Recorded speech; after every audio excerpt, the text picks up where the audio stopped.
Ayan mga ka-idol, dito naman tayo sa ating meringue. So may 3 white egg tayo. Ayan, 3 white egg.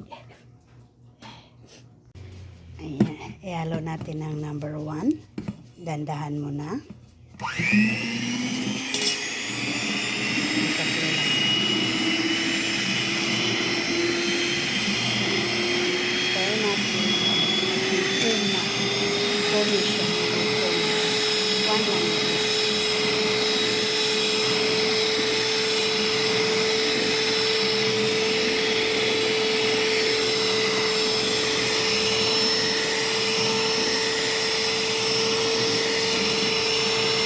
Ayan, nakita inyo mga ka-idol.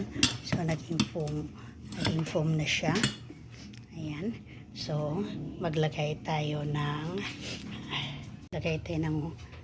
1/4 na white vinegar.